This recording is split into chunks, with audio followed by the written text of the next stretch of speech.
YouthReach International exists for one major purpose, and that is to bring hope into some very hopeless situations.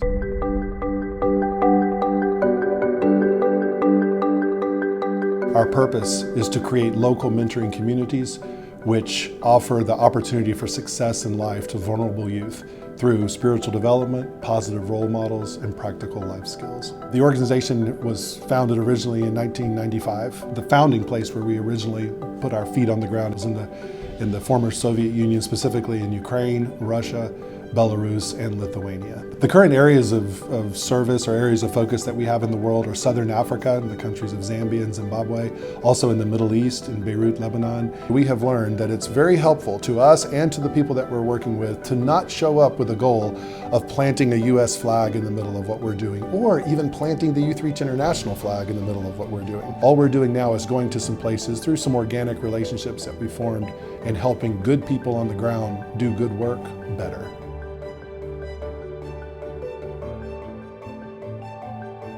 And in that lumber yard, there was lumber.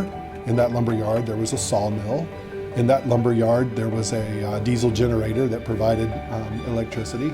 In that lumber yard were 4 young men in their late teens, early 20s, who had finished secondary school but were stuck. And there also was a gentleman who was entrusted to care for that lumber yard. All he had been able to teach his 4 students to make were bee boxes that would house honeybees. And the way my mind works is I saw labor, I saw resources, I saw accountability, I saw no one making or selling furniture. The idea of doing it locally made great sense. So this past June, I and a team of 6, 2 of whom were solely focused, the husband and wife team, were solely focused on teaching an initial group of 15 volunteers basic woodworking skills. And what I could see in the very first day, the first thing I saw is we had the right students in place.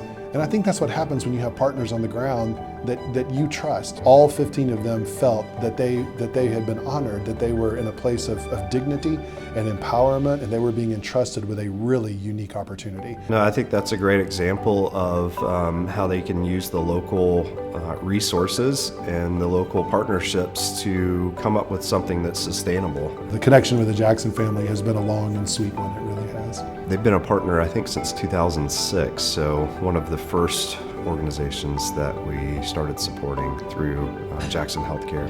And so we like to see an organization coming in and partnering with the local indigenous people. Instead of them coming in and telling them what to do, they look for partners on the ground and ask them how they can really support them and mobilize them. So I think YouthReach does a great job of that. As with many of our partners, there's always opportunities to volunteer. When asked how many kids we've touched over the years, I rejoice in the fact that I can't truly count it because we are such a decentralized organization. We'll train anyone that comes to us, we'll encourage everyone that comes to us, and then we'll celebrate any good thing that are being done anywhere. It helps us realize pretty quickly that this thing is bigger than us.